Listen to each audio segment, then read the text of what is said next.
ओम शांति। 30 मार्च 2023 बाबा के महावाक्य। मीठे बच्चे, संग दोष संशय बुद्धि बनाता, इसलिए संग दोष में फंसकर कभी पढ़ाई नहीं छोड़ना। कहा जाता संग तारे कुसंग बोरे। प्रश्न, बाप की कौन सी श्रीमत तुम्हें कौड़ी से हीरे जैसा बना देती है? उत्तर, बाप की श्रीमत है बच्चे, घर गृहस्थ में रहते हुए कमल फूल समान रहो। जैसे कमल फूल को कीचड़ और पानी टच नहीं करता, ऐसे विकारी दुनिया में रहते हुए विकार टच ना करे। यह तुम्हारा अंतिम जन्म है। निर्विकारी दुनिया में चलना है, इसलिए पवित्र बनो। इसी एक श्रीमत से तुम कौड़ी से हीरे जैसा बन जाएंगे, स्वर्ग का मालिक बन जाएंगे। गीत, मुझको सहारा देने वाले। ओम शांति। बाप ने समझाया है कि भगवान एक ही है जिसने भगवती को रचा। बरोबर भगवानुवाच है। जैसे बैरिस्टर वाच, सर्जन वाच, यह फिर है भगवानुवाच। भगवान कहते हैं, मैं तुम्हें स्वर्ग का मालिक, राजाओं का राजा बनाऊंगा। यह है गीता। परंतु मनुष्य भूल गए हैं कि गीता का भगवान कौन था। श्री कृष्ण तो था स्वर्ग का नंबर 1 प्रिंस। इतनी ऊंच प्रालब्ध किसने प्राप्त कराई? ऊंच ते ऊंच प्रालब्ध है राधे कृष्ण अथवा लक्ष्मी नारायण की। यह बात कोई भी समझ नहीं सकती है। राधे कृष्ण स्वयंवर के बाद लक्ष्मी नारायण बनते हैं। उन्हों को यह ऊंच पद किसने दिया? श्री कृष्ण कौन था? श्री नारायण कौन था? ये बातें तुम ही जानो। श्री कृष्ण को प्यार तो बहुत करते हैं, जयंती भी मनाते हैं। फिर जिससे श्री कृष्ण का स्वयंवर हुआ, उनकी भी तो महिमा होगी। राधे कृष्ण को तो इकट्ठा ही दिखाते हैं। उन्हों को ऐसा किसने बनाया? रचयिता एक निराकार को ही कहा जाता है। साकार को कभी क्रिएटर नहीं मानेंगे। इनकॉर्पोरियल गॉड फादर कहते हैं। लक्ष्मी नारायण सतयुग आदि में थे। अभी तो है कलयुग। यहाँ मनुष्य दुखी कंगाल हैं। राजा रानी तो है नहीं। स्वर्ग की तो बहुत महिमा है। कोई मरता है तो कहते हैं फलाना स्वर्गवासी हुआ। स्वर्ग याद आता है तो जरूर स्वर्ग कोई अच्छी चीज थी। नरक में जो मरते हैं उनको पुनर्जन्म जरूर नरक में ही लेना पड़े। जैसा कर्म करते हैं उस अनुसार यहाँ जन्म लेना पड़ता है। अब भगवान है निराकार ज्ञान का सागर, जिसको सभी मानते हैं। उनका यादगार मंदिर भी शिव का है। ब्रह्मा विष्णु शंकर का चित्र देंगे तो कहेंगे यह ब्रह्मा है, यह विष्णु है। भगवान ब्रह्मा व भगवान विष्णु नहीं कहेंगे। भगवान एक निराकार को कहेंगे, वह शिव ही है। अभी तुम बच्चे जानते हो, हम फिर से लक्ष्मी नारायण भगवान भगवती बन रहे हैं। किस द्वारा? भगवान द्वारा। क्रिएटर बाप है, वह स्वर्ग का रचयिता है। जरूर उसने प्रालब्ध दी जो यह स्वर्ग का मालिक बने। चित्र तो तुम बच्चों के पास है। यह भी मनुष्य समझते हैं लक्ष्मी नारायण सतयुग के मालिक थे।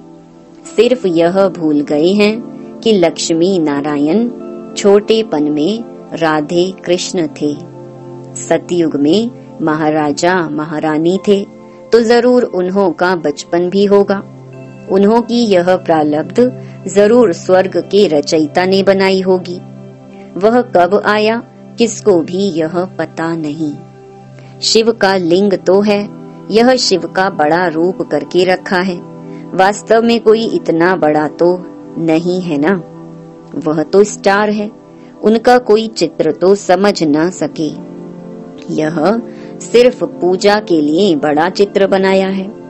तो यह देवी देवता धर्म किसने स्थापन किया? नाम चाहिए। क्रिश्चियन, बौद्धि आदि सबको मालूम है कि हमारा धर्म फलाने ने स्थापन किया। उनका धर्म शास्त्र यह है। पहले पहले मुख्य बात ही यह है, इसलिए बाबा चित्र बनवाते हैं, समझाने के लिए ही बनवाते हैं। आगे वाले चित्रों में कोई लिखत थोड़ी थी, यह तो समझाया है। स्वर्ग का रचयिता है परम पिता परमात्मा। स्वर्ग में है सदा सुख। क्या इतने सब मनुष्य वहाँ होंगे? झाड़ पहले छोटा होता है, फिर बढ़ता जाता है। स्वर्ग में बहुत थोड़े होंगे, नरक में बहुत हैं। स्वर्ग में है सदा सुख। क्या इतने सब मनुष्य वहाँ होंगे? झाड़ पहले छोटा होता है, फिर बढ़ता जाता है। स्वर्ग में बहुत थोड़े होंगे, नरक में बहुत हैं। स्वर्ग में सिर्फ देवी देवताओं की राजधानी थी, यह और कोई नहीं जानते। पूछना चाहिए, यह सृष्टि का चक्र कैसे फिरता है? 5000 वर्ष पहले बरोबर यहाँ लक्ष्मी नारायण का राज्य था। उनको स्वर्ग कहा जाता था, वह पास्ट हो गया। नई दुनिया जो थी वह अब पुरानी नर्क हो गई है। अच्छा, फिर क्या होगा? फिर स्वर्ग आएगा। भक्त याद करते हैं स्वर्ग व मुक्ति धाम को। क्यों याद करते हैं? क्योंकि यहाँ दुखी है। स्वर्ग में तो सदैव सुख होता है। बाप थोड़े ही बच्चों को रचकर दुखी बनाएंगे, यह तो हो नहीं सकता। तुम जानते हो सतयुग से त्रेता, द्वापर, कलयुग होना है। सतयुग का अंत त्रेता के आदि का संगम कोई कल्याणकारी नहीं है, क्योंकि सतयुग में जो 16 कला संपूर्ण है, वही देवी देवता फिर 14 कला बन जाते हैं। तो वह कल्याणकारी युग थोड़ी हुआ। फिर त्रेता के अंत द्वापर युग के आदि का भी संगम हुआ, उसमें भी कलाएं कम होती हैं। सतो प्रधान से सतो रजो तमो में गिरते हैं। तमो प्रधान बनना ही है। तो इस समय सारी दुनिया दुखी है। इसको कहा जाता है ऑर्फन्स की दुनिया। कोई धनी धोनी नहीं। घर में माँ बाप नहीं होते हैं तो सभी आपस में लड़ने लग पड़ते हैं। तो कहा जाता है तुम तो निधन के हो। वह है हद की बात। अभी यह है बेहद की बात। सारी दुनिया का कोई धनी धोनी नहीं है। मनुष्य मनुष्य में लड़ते हैं, जानवर भी लड़ते हैं। कोई धनी धोनी नहीं है। धनी है बाप रचयिता। उनके आने से ही सब बच्चे धन के बन जाते हैं। बाप बच्चों को शांति धाम और फिर सुख धाम ले जाते हैं। पहले सतो प्रधान, फिर सतो रजो तमो। हर एक चीज ऐसे ही होती है। छोटे बच्चे भी सतो प्रधान हैं, इसलिए प्रिय लगते हैं। वही बच्चे अगर शिक्षा नहीं मिलती है तो माँ बाप को तंग करने लग पड़ते हैं। तंग तो होते हैं ना, लड़ते झगड़ते बीमार हो पड़ते हैं। कोई को नुकसान पड़ता है तो यह भी दुख होता है ना। सतयुग में कोई भी दुखी नहीं होता, वह है ही सुख धाम। बाप बच्चों के लिए स्वर्ग रचते हैं, वहाँ सदैव सुख है। तुम जानते हो यह बेहद की दुनिया नई थी, अब पुरानी है। दिल्ली पुरानी और नई है ना। पुरानी अलग है, नई अलग है। नई दिल्ली कितनी अच्छी देखने में आती है। ऐसे नहीं कि पुराने को कोई उड़ा देंगे, फिर रहेंगे कहाँ। यहाँ नई पुरानी दोनों हैं। फिर यह पुरानी टूट करके नई बनेगी, जिसको ही स्वर्ग कहा जाता है। दिल्ली को ही परिस्तान कहते हैं। इस समय है कब्रिस्तान। सतयुग में लक्ष्मी नारायण का राज्य था। दिल्ली परिस्तान थी, स्वर्ग थी। अब नर्क है। बाप खुद स्वर्ग का मालिक नहीं बनते हैं, बच्चों को बनाते हैं। तुम कहते हो बाबा हमको फिर से स्वर्ग का मालिक बना रहे हैं। इतने सब निश्चय बुद्धि हैं तो देखकर निश्चय बुद्धि बनना चाहिए। कोई लंदन देखकर आवे और वर्णन करे तो ऐसे थोड़े ही कहेंगे कि हम जब देखें तब माने। यहाँ तो इतने सब बच्चे कहते हैं हमको भगवान पढ़ाते हैं, तो झूठ तो बोल नहीं सकते। परंतु भाग्य में नहीं होगा तो बुद्धि में बैठेगा नहीं। बाप कहते हैं इसमें छोड़ना कुछ भी नहीं है, यह है अंतिम जन्म।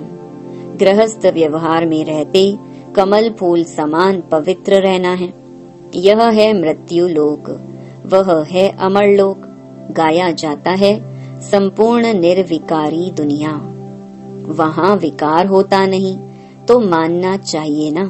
बरोबर देवताओं की महिमा भी करते हैं, सर्व गुण संपन्न 16 कला संपूर्ण। वह था ही वाइसलेस वर्ल्ड।